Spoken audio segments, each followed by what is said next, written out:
de amor. Qual é a primeira menção da palavra Betel na Bíblia? Não, qual a primeira menção? Qual a primeira vez que aparece na Bíblia a palavra Betel? Jacó, capítulo 28 de Gênesis. Deus está aqui e eu não sabia.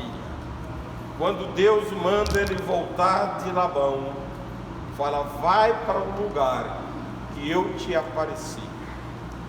E para onde que Jacó foi quando voltou?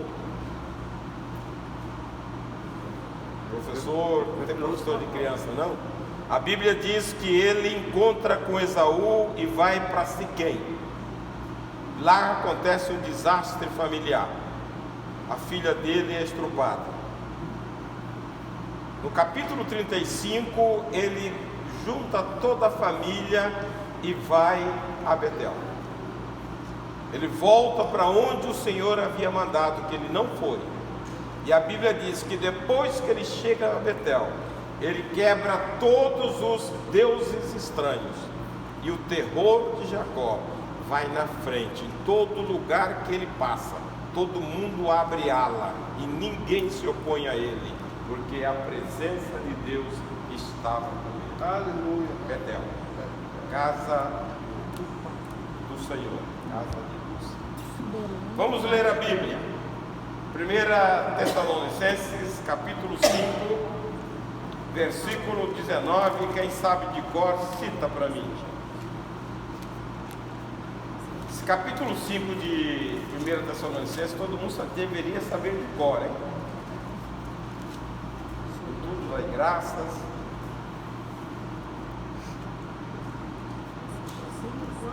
5:19. É um versículo muito pequenininho.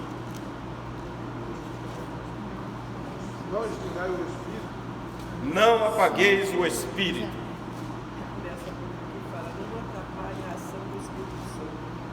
Essa aí é a linguagem de hoje, né?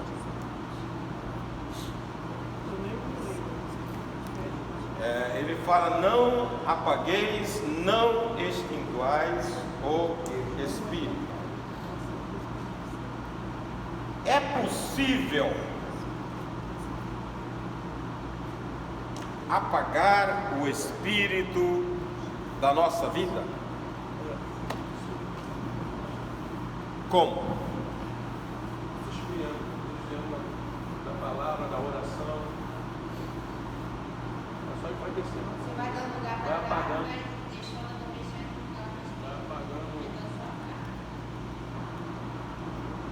O homem sem o Espírito de Deus, o que ele é?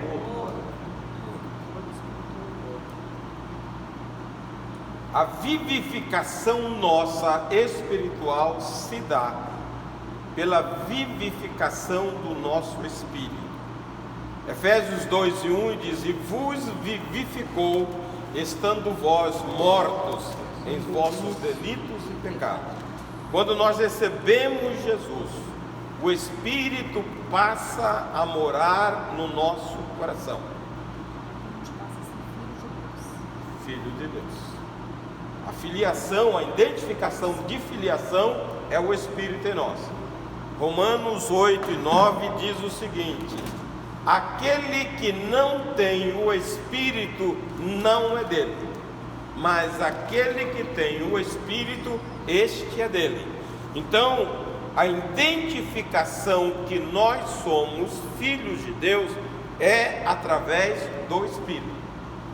Se o Espírito está morto, você não é nada de Deus, nem parente, nem aderente, você não é nada. Você é um homem natural, como diz 1 Coríntios capítulo 10, versículo 14.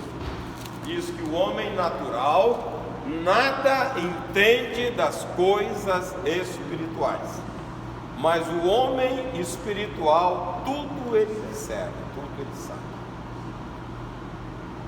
Eu quero fazer uma comparação com algo que aconteceu no Velho Testamento. A Bíblia diz que os fatos que aconteceram no Velho Testamento, eles nos indicam como uma sombra. Está lá em Hebreus, quem puder, 10:1, leia para mim, por favor. Então eles apontam para uma situação que iria acontecer. 10:1. 10:1. Ora, visto que a lei tem sombra dos bens vindouros, não a imagem real das coisas, nunca jamais pode tornar perfeitos os ofertantes, com os mesmos sacrifícios que ano após ano, perpetuamente eles oferecem. Então, ela apresenta uma imagem, mas nunca uma imagem real das coisas. Ela só joga. É igualzinho você fazer uma maquete de um edifício. Você vai ter a ideia que quando construir aquele edifício, como ele será. Então, o Velho Testamento, a lei, aponta para nós, dá esse olhar. E lá no Velho Testamento, capítulo 25 de Êxodo, versículos 30, 31 e 32, versículos 31 e 32, e depois 36 a 40, vamos ler para começar a entender. Só pode.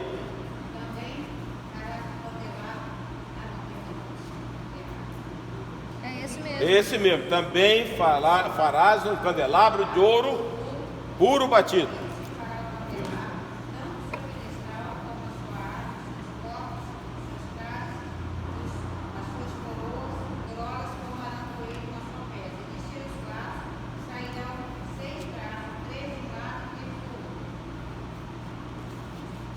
(31, 32) e agora 36 a 40.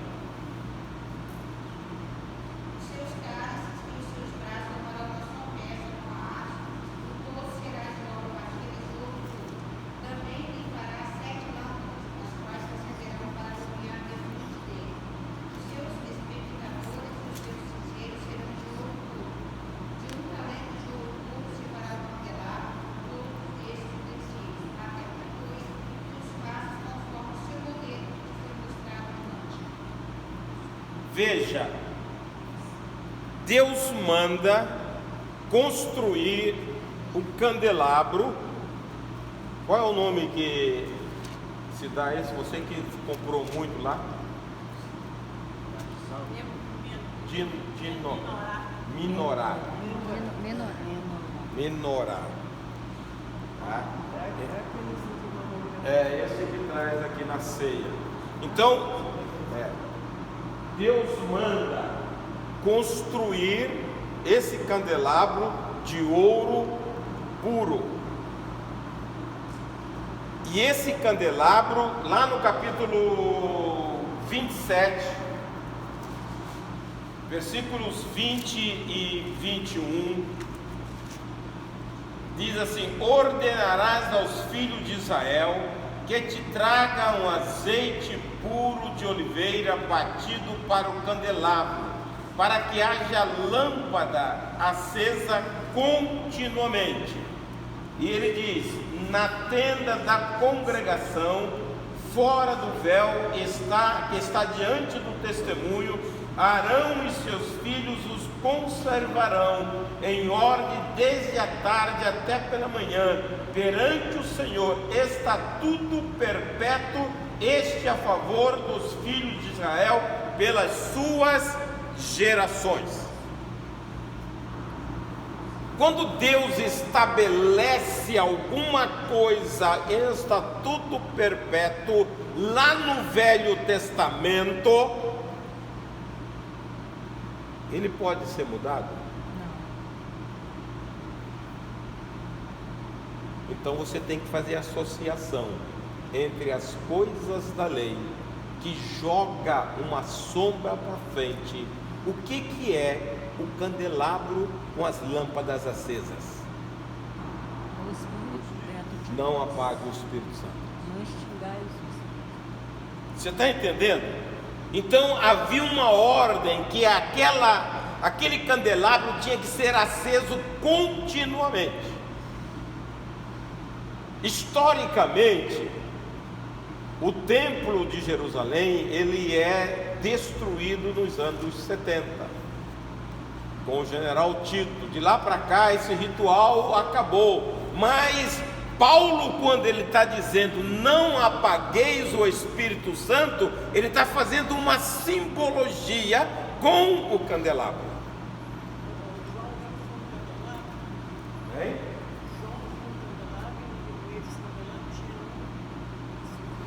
Os castiçais.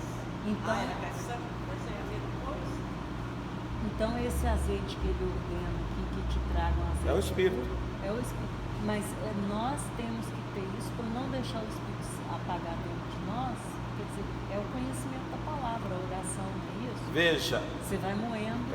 eu tenho o Espírito aceso no meu coração, me distingue entre as outras pessoas, faz brilhar a luz de Cristo em mim. Quando eu apago isto, eu morro espiritualmente e não simbolizo nada, sou mais um na multidão, e nós fomos chamados para brilhar. E quando Moisés recebe a ordem, ele fala: faça de ouro batido. Todas as vezes que você vê no tabernáculo, na construção do tabernáculo, a acácia, ela simboliza a humanidade, tanto a nossa como a de Cristo. Quando fala-se do metal puro de ouro, fala de divindade. Então por isso é que é um símbolo. Em Zacarias capítulo 4, versículo 1 a 3, depois leia o 6, quando Zacarias tem uma visão do candelabro, e ele tem a visão, e lá no versículo 6 fala: olha, assim diz o Espírito, não por força nem por violência. Então ele está associando ao candelabro o Espírito. Zacarias 4, 1 a 3. Tornou o anjo que falava comigo e me despertou, como a um homem que é despertado do seu sono, e me perguntou: que vês? Respondi: olho, e eis um candelabro todo de ouro e um vaso de azeite em cima, com suas 7 lâmpadas e 7 tubos, um para cada uma das lâmpadas que estão em cima do candelabro. Junto a este, 2 oliveiras, uma à direita do vaso de azeite e a outra à sua esquerda. Agora leia o 6. Prosseguiu ele e me disse: esta é a palavra do Senhor a Zorobabel, não por força nem por poder, mas pelo meu Então Espírito. ele está associando a visão ao azeite, ao Espírito Santo, não por força nem por violência, mas pelo o meu Espírito. Só quero entender de vocês se vocês estão entendendo, que quando você lê alguma coisa no Velho Testamento, você tem que olhar para aquilo que ele simboliza. Quando você vê a construção do tabernáculo, todo ele mostra Jesus. Todo o tabernáculo aponta para Jesus, o Filho de Deus. As cores, as madeiras, os utensílios, tudo aponta para Jesus. As portas. Até a cerca. Hein? Até a cerca. Até a cerca. A entrada da cerca era o caminho, a porta da cerca, do pátio. A porta do tabernáculo, a porta da coisa era a verdade. E a porta do Santo dos Santos era a vida. Quando Jesus disse: eu sou o caminho, a verdade e a vida, o povo judeu tinha essa associação na mente, porque eles conheciam o ritual do tabernáculo. Então tudo mostra os... Eu já falei isso aqui, mas qualquer dia eu vou dar um estudo sobre os ganchos, sobre as peças de linho, sobre as madeiras usadas, tudo aponta para Jesus. Quando você olha para ele, você vê Jesus. Esse ano eu tive a oportunidade, né? Nós fomos num tabernáculo lá em Israel e eu falei sobre esta visão de olhar para o tabernáculo e apontar para Jesus. Mas Paulo está dizendo aqui que você não pode extinguir o Espírito que está em você. A Bíblia diz, capítulo 4, versículo 30 de Efésios, ele diz: não entristeçais o Espírito, no qual estáis selados para o dia da redenção. Então é possível apagar, é possível entristecer, porque o Espírito Santo em nós é uma pessoa. E a característica da pessoa é: pensa, sente e decide. O Espírito Santo é uma pessoa porque ele tem essas características. Se ele é uma pessoa, como conviver com esta pessoa santa dentro de nós e ter uma convivência que não o entristeça, nem o apague. Veja, quando você olha o tabernáculo, havia o pátio, o santo onde estava o candelabro e a mesa da proposição, e o santo dos santos, que era um compartimento 2x2, a arca de ouro, em cima da arca o propiciatório, em cima do propiciatório 2 querubins voltados um para o outro, de ouro puro batido. Ali era todo revestido de ouro, porque ali tinha a presença de Deus. Muitas pessoas falam, até pregadores famosos, Shekinah de Deus estava lá. Essa palavra Shekinah não existe na Bíblia. Então não fale, porque existe numa tradição, mas na Bíblia não tem Shekinah. É ele. Não estou falando heresia não.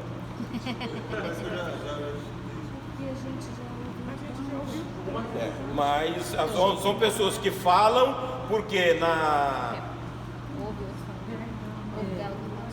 mas não existe na Bíblia. A presença de Deus na Bíblia é cabote, é glória de Deus, glória pesada. A glória Shekinah só existe na tradição judaica, não existe na Bíblia. Se você procurar no Google, você vai ver que não tem. Pode procurar aí e testar. Então, no Santo dos Santos, aonde estava a glória de Deus, só era permitido uma pessoa entrar ali uma vez no ano, e era o sumo sacerdote. E ele entrava com toda a reverência, porque se ele tivesse em falta, ele morria lá dentro. Não tinha nada. Tinha, lá tem o altar. Não, olha que ela falou. Lá dentro não tem nada, só tem o Espírito Santo, não tem nada. Não tem foto. Não, Lá dentro não. eu estou falando da Bíblia. Ah, tô falando lá do tabernáculo. Mas lá tem também, que tem os 2 querubins, você não lembra dos querubins? Não, ali a entrada é dentro. Aquela coisa é o altar de incenso.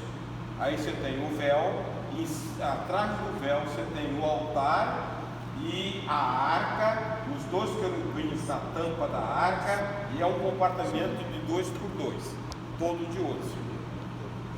Tá? Pode rebuscar suas fotos que você vai achar. Mas a Bíblia também te dá. Mesmo antes de você ir lá, você tem que ter na mente, né? Conhecer tudo mentalmente. Quando você visualiza, aí você melhora, mas você tem que trazer na mente. Veja, esse compartimento é de ouro, porque é divino. Ali tinha a presença de Deus. Só que Deus saiu daquele lugar quando vem Jesus, 1:14 de João do Evangelho, diz que o Verbo se fez carne e habitou entre nós, e vimos a sua glória como a glória do unigênito do Pai. Então ele sai do tabernáculo do templo e vem tabernacular conosco, Jesus. Quando Jesus está terminando o ministério, ele fala: é necessário que eu vá, está em 14:7 de João, porque se eu não for, o Espírito Santo não virá, mas se ele vier, acho que é 16:7, se ele vier, ele vai estar convosco, o mundo não vai o conhecer, mas vocês vão conhecer, porque ele vai estar no coração de vocês. Qual é o tabernáculo hoje da morada do Espírito Santo? Capítulo 3 de 1 Coríntios, versículo 16. Paulo começa assim: não sabeis? Não sabeis que sois santuário de Deus e que o Espírito de Deus habita em vós? Então, ele está dizendo que a presença de Deus lá do tabernáculo, a presença de Deus, do Espírito lá do candelabro, saiu de lá, o templo foi destruído e passou a morar aqui. E aí Paulo está dizendo: olha, não apagues o Espírito. Quando eu entendo que eu sou portador de uma pessoa divina que mora no meu coração, o meu coração tem que ser exclusivo para ele. A Bíblia diz, se não me engano, Tiago 4:5, leia lá. Ou supondes que em vão afirma a Escritura: é com ciúme que por nós anseia o Espírito que ele fez habitar em nós. O Espírito habita em nós e ele tem ciúme de nós. Hein? Não mandei você querer ser moderno. Você é lá do século passado. Quer ler linguagem de hoje, vai ficar doida. Não vai entender nada. Isso é para jovem como eu, que a gente lê uma linguagem diferente. Lê. Não pensem que não quer dizer nada essa passagem das Escrituras Sagradas. O Espírito que Deus pôs em nós está cheio de desejos violentos. Por isso que eu não estou lendo.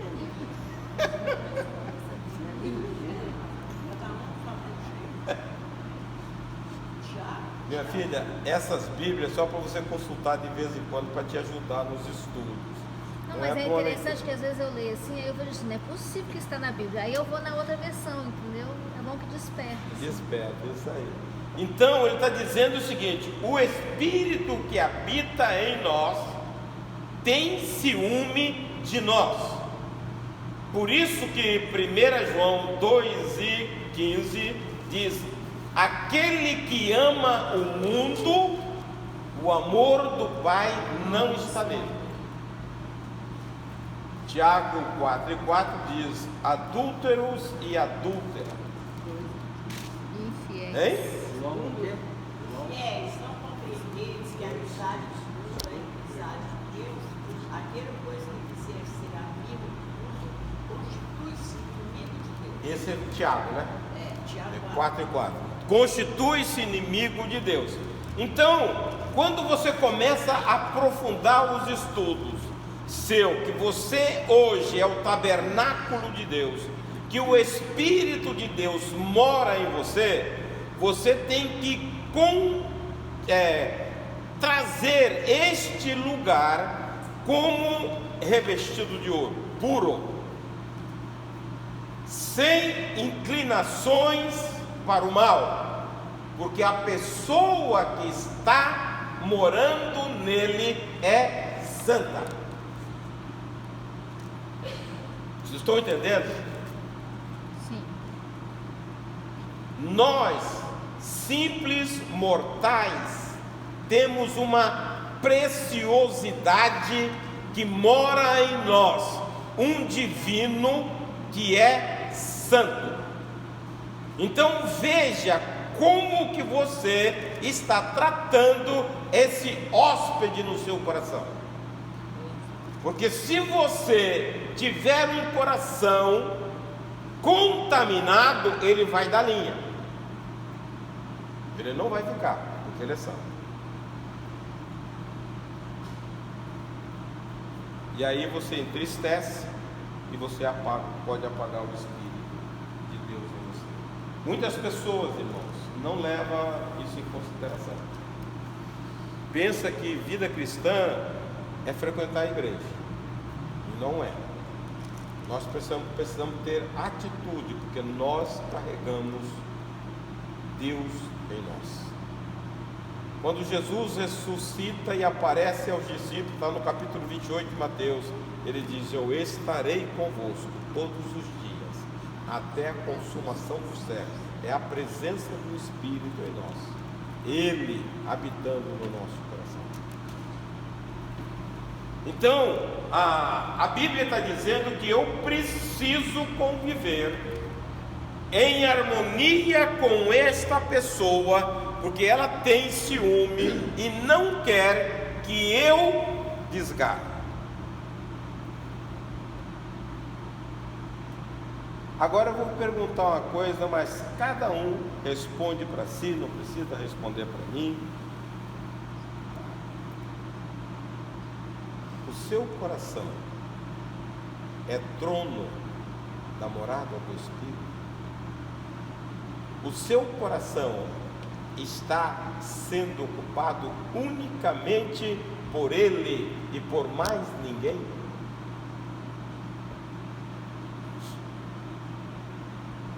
Tem hora que eu fico pensando, irmãos, algumas leis espirituais que tem na Bíblia. Você ama a Deus com toda a força, com todo o entendimento, com toda a alma.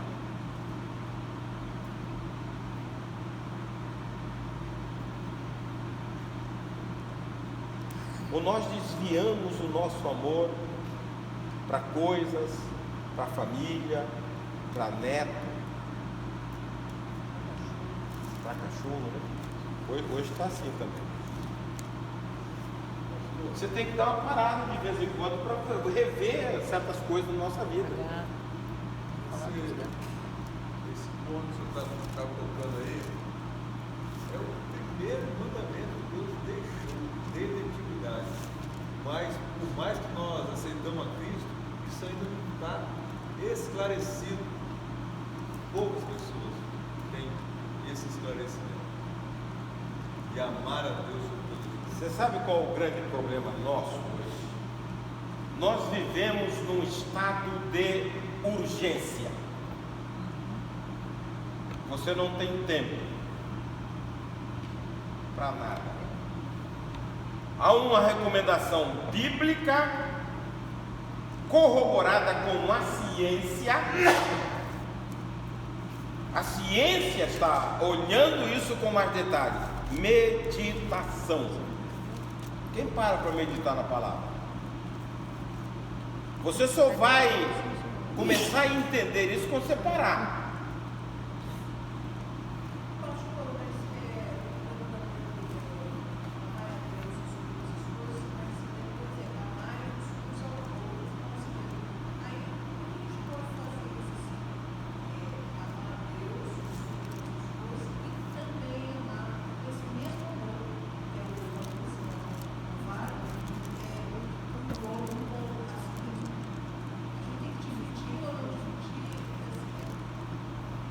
O que é amor?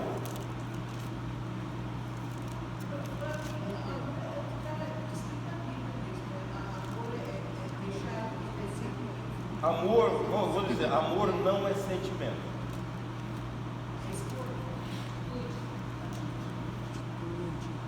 O homem, ele é racional, pensa, emocional, sente e decide, vontade. O amor está no campo da decisão. Por isso que Jesus disse: você tem que amar o inimigo e orar por ele. Se você atender aquilo que você sente, você vai amar quem te apunhala pelas costas? Mas se você obedece a palavra que a manda amar, você tem simplesmente, você ora e a graça vem e você consegue fazer. Esse é o amor de Deus. O que o versículo 3,16 de João diz? Deus amou o mundo que Deu seu filho. que deu o seu filho. Não ficou tadinho daquele lá bonitinho, eu vou amar esse cara. Não, ele simplesmente amou. 5:8 de Romanos diz que ele prova o seu amor para conosco, que deu Jesus antes que nós arrependêssemos. Então o amor de Deus não olha mérito, não olha se você faz coisa boa ou não, ele ama, porque ele decidiu amar. O amor de Deus para nós tem que ser nessa perspectiva.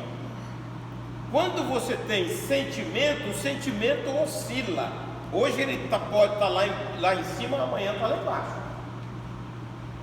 Tá? Ele olha muito circunstância. O amor de Deus não olha isso. Só que quando você vê, ele fala amar a Deus sobre todas as coisas e o próximo como a ti mesmo. Lá no capítulo 13 de João, versículo 34, Jesus disse: um novo mandamento vos dou, que vos ameis uns aos outros, assim como eu vos amei. Não é sobre a sua perspectiva, é sobre a perspectiva de Jesus, que se doou em nosso lugar, morrendo na cruz, pagando o preço do nosso pecado. Então nós temos que amar as pessoas como Jesus nos ama. Porque tem gente que não se ama. Você joga da ponte, uma pessoa dessa não ama.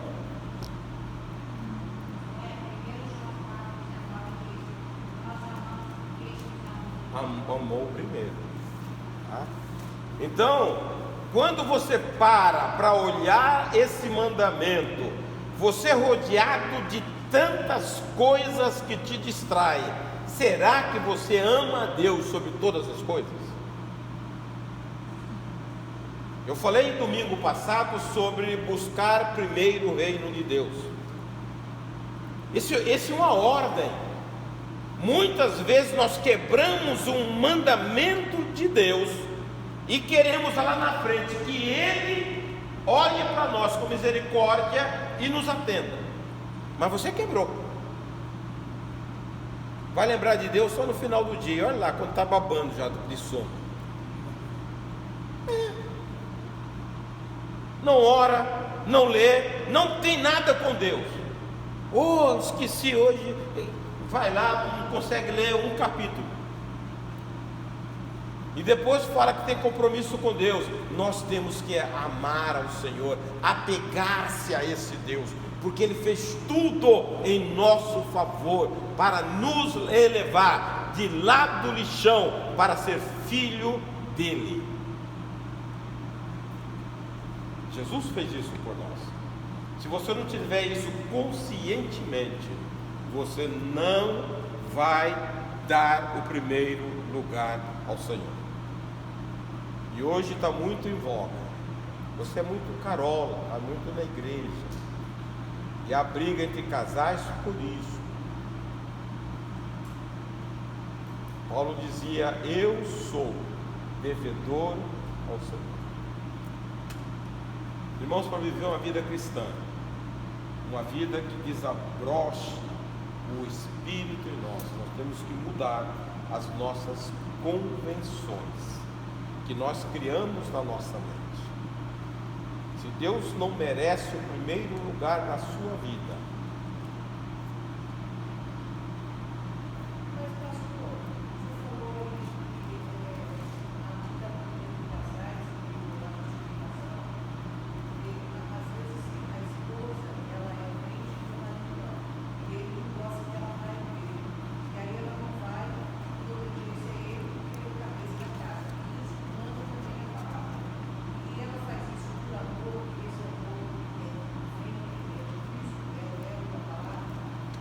ela está em obediência. Uma vez uma pessoa veio falar comigo e falou: você tem que obedecer ao seu marido. A Bíblia diz no capítulo 7 de 1 Coríntios que o marido e os filhos são santificados por essa atitude dela.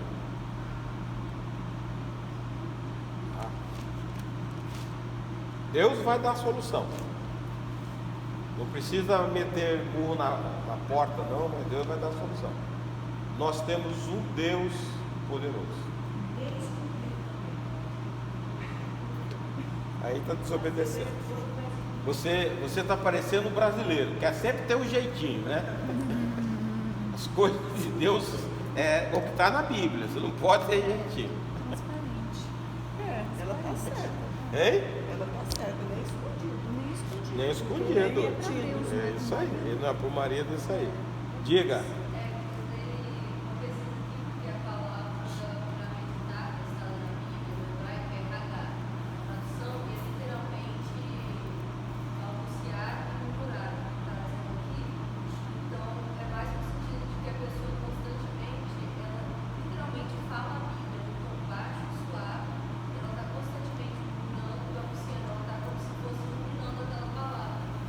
Você falou a palavra-chave. É o processo do boi, ruminar. E ela não está naquele sentido de meditação. Hein? Não é no sentido místico, sabe? É isso aí. Ficar meditando, fazendo a mente, nem nada. Não é aquele negócio de mantra, não. É você meditar na palavra. Tá? Quando você medita na palavra, você vai começar a trazer detalhes que você passou por cima de uma maneira, de uma leitura rápida, e na meditação você vai trazer. Aí você vai refletir: você ama a Deus? Seu coração é puro para o Senhor? Você está agradando o Espírito Santo? Ele pode olhar para você e dar testemunho da sua vida? Isso aí são questionamentos que tem que fazer pessoal. É você que tem que fazer. 13:5 de 1 Coríntios, 2 Coríntios, examinai-vos a vós mesmos, se é que permaneceis na fé. Então eu tenho que fazer uma avaliação. Não adianta você tocar a vida cristã sem se avaliar. Você está pensando que está subindo, você está descendo.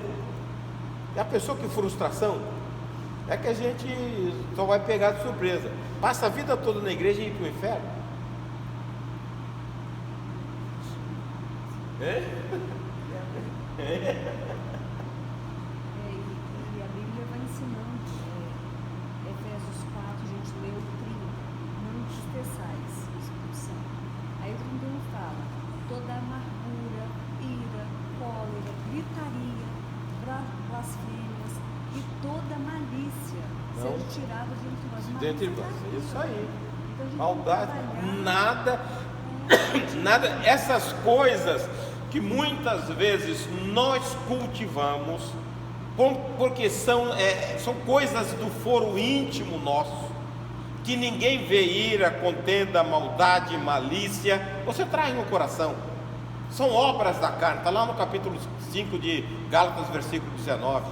Então você vê, e você cultiva isto, porque eu não adultero, eu não roubo, eu não mato, mas você carrega o coração cheio de ira, o coração cheio de amor. A Bíblia diz: aquele que não ama o irmão é assassino.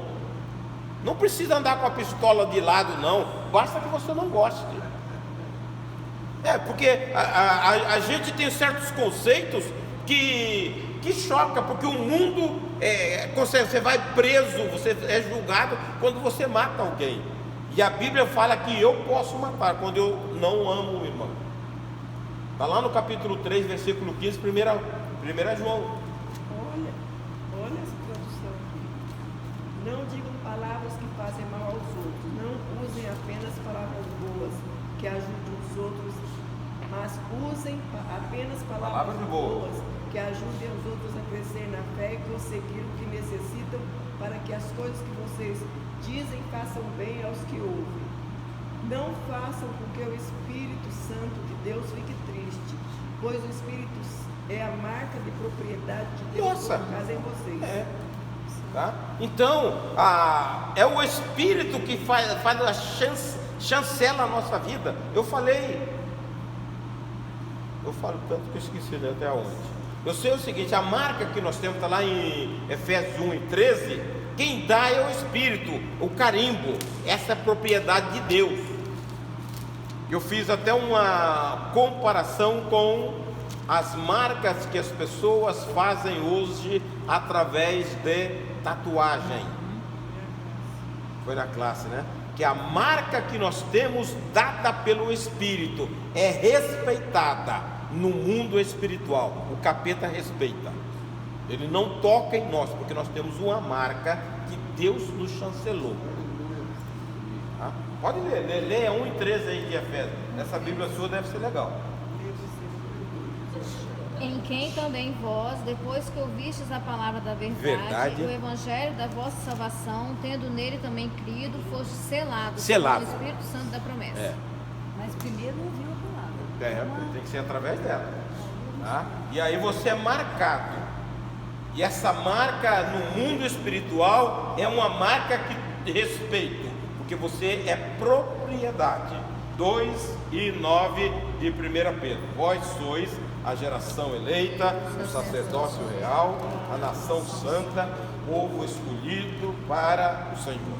Então, nós temos uma propriedade. A 13, mas só a parte B.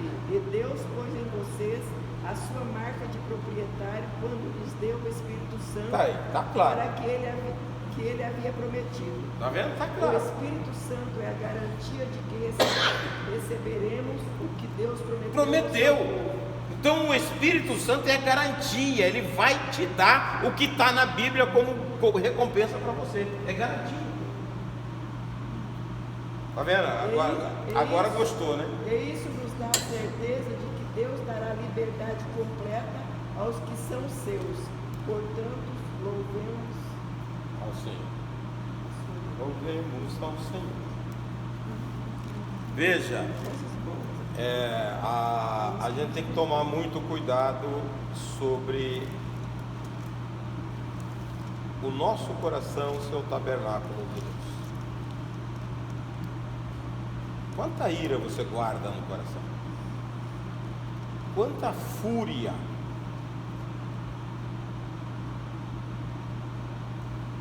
As coisas espirituais, elas caminham na mesma o estado físico.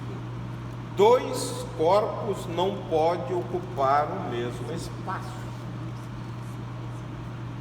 Se você tem um coração cheio de ira, de maldade, se você não depurar o seu coração, não vai ter espaço para o Espírito morar no seu coração. E aí você está expulsando o Espírito de você. Nós falamos recentemente sobre a função do Espírito do homem. O Espírito que Deus soprou sobre nós é o que nos vivifica e dá vida. A Bíblia diz: se o Espírito sair de nós, nós morremos.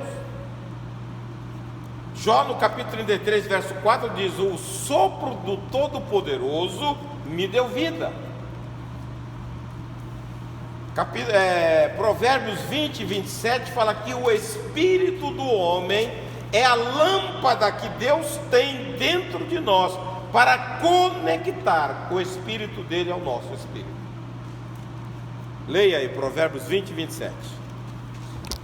Estou em Jó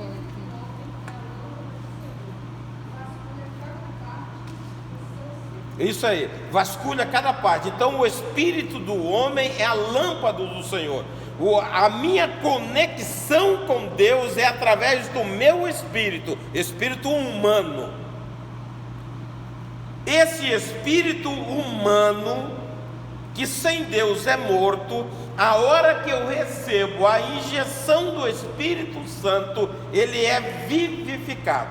Está lá no capítulo 8, versículo 11 de Romanos. Ele fala: se habita em vós o Espírito daquele que vivificou Jesus dentre os mortos, esse mesmo Espírito vivificará os vossos corpos mortais. É Romanos 8 e 11. Então, o nosso espírito, quando ele é envolvido com o Espírito de Deus, ele floresce, ele brilha, a luz do candelabro acende, a luz constantemente. Nós precisamos, irmãos, entender a proposta do Espírito Santo na nossa vida, para não apagá-lo. Paulo diz no capítulo 4, versículo 7, 2 Coríntios, ele fala assim: nós temos este tesouro em vaso de barro, para que a excelência do poder seja de Deus e não nós. Olha isso aqui. Sem vocês vive o Espírito daquele que ressuscitou Jesus, então aquele que ressuscitou Jesus Cristo dará também vida ao corpo mortal de vocês, por meio do seu Espírito que vive em vocês. Para e pense. Você, para entender, muitas vezes você está lendo aí, você tem que parar. É o que dá vida a nós, é o Espírito Santo de Deus, vida espiritual. O que dá vida física é o Espírito, mas o que dá vida espiritual é o Espírito de Deus, que energiza o nosso espírito, e nós somos vivificados. A Bíblia manda, capítulo 4, versículo 16 de 2 Coríntios: por isso não desanimamos, pelo contrário, mesmo que o nosso homem exterior se corrompa, contudo o nosso homem interior se renova de dia em dia. O que ele está pedindo? Uma renovação diária. Ao invés de você estar esquecendo o Espírito para de vez em quando ir lá pegá-lo, Paulo está dizendo que você precisa de uma renovação diária.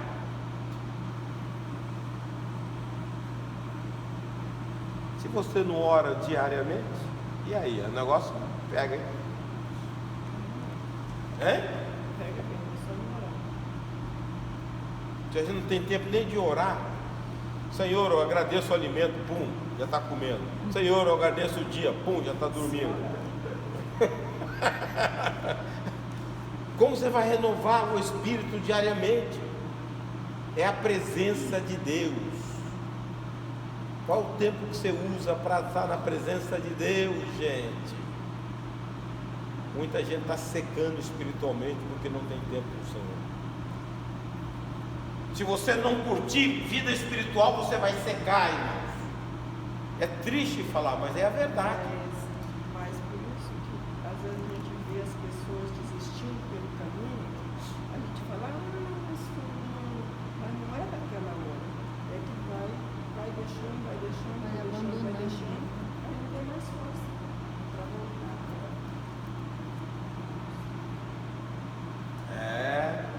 Tudo passa pela nossa decisão. Se você não curtir tempo de meditação, de contemplação para o Senhor, Deus deveria ser para nós a pessoa mais importante da nossa vida.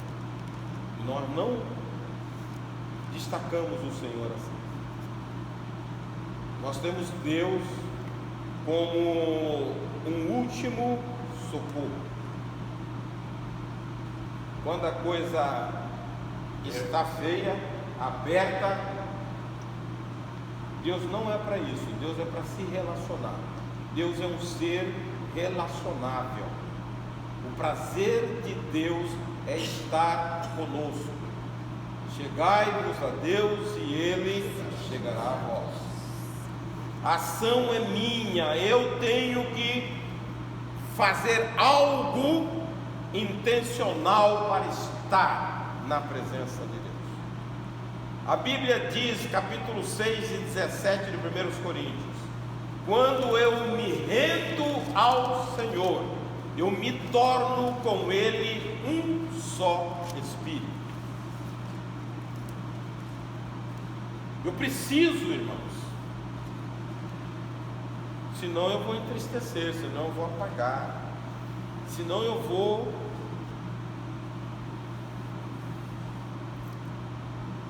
A gente... Eu ia falar outras coisas aqui do Velho Testamento, mas eu... Porque quando Deus faz algumas coisas, por exemplo, quando ele faz uma aliança com Abraão, ele estabelece a circuncisão. E ele fala: este será por estatuto perpétuo.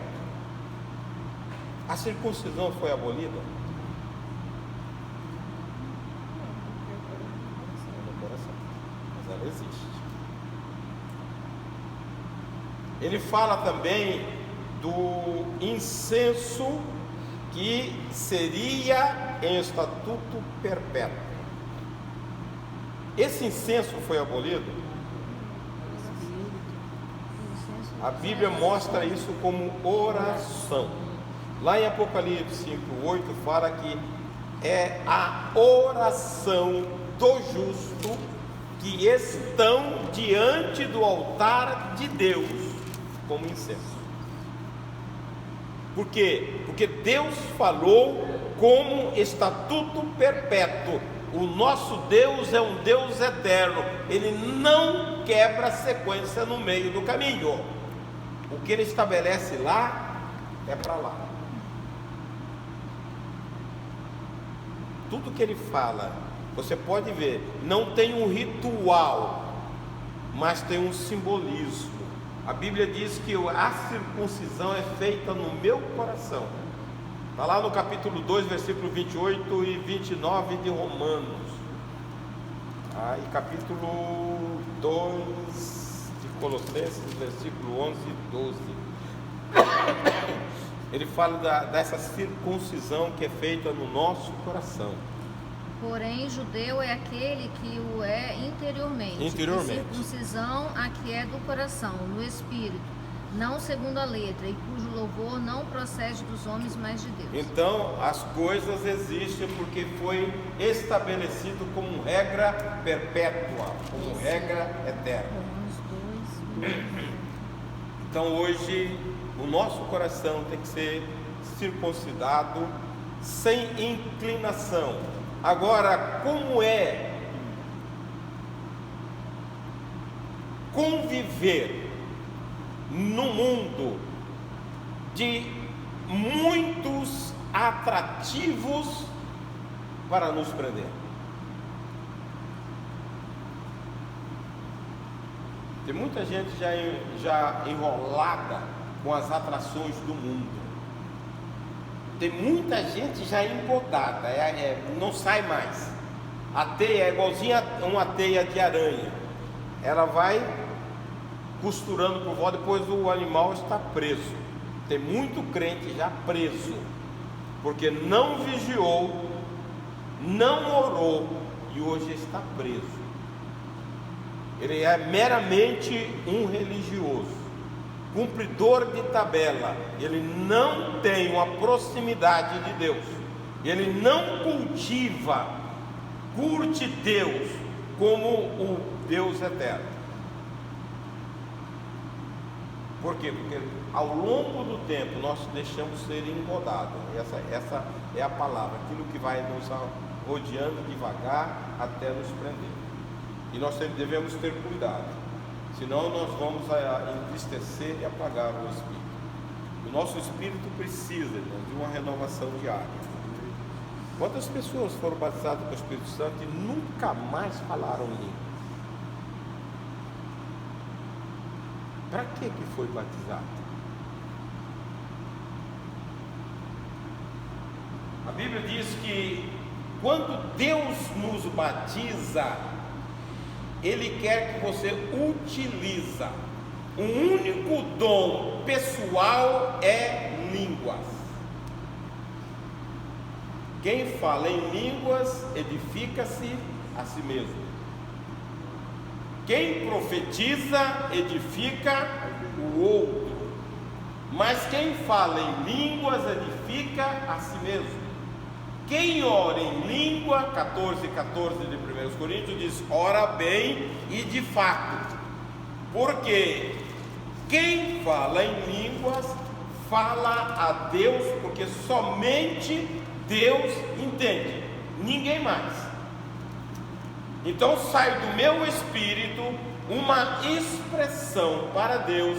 O espírito do homem é o que conhece o homem, está lá em 1 Coríntios capítulo 2, versículo 11. Então quem me conhece é meu espírito. Quando eu oro em línguas, ele fala a minha real necessidade, e Deus entende. É uma oração mais perfeita que você profere, é quando você ora em línguas. Por isso que você não deve apagar, extinguir o Espírito Santo em você. Capítulo 6, versículo 18, Paulo fala: orando em todo tempo no Espírito. De Efésios, capítulo 6 de Efésios, termina a batalha espiritual.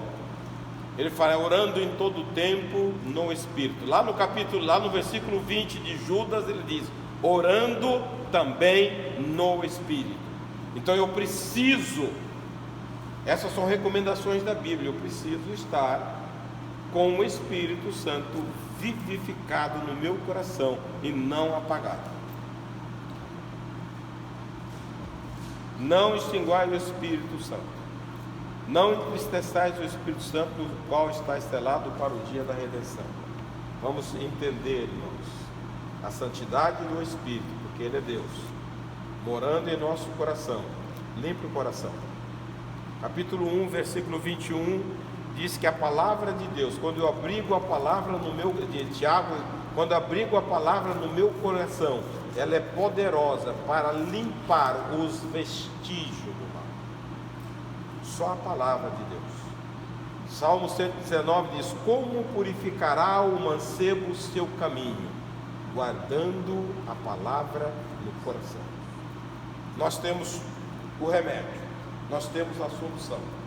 Então, limpa o coração, para que o Espírito Santo se sinta abrigado, companheiro nosso.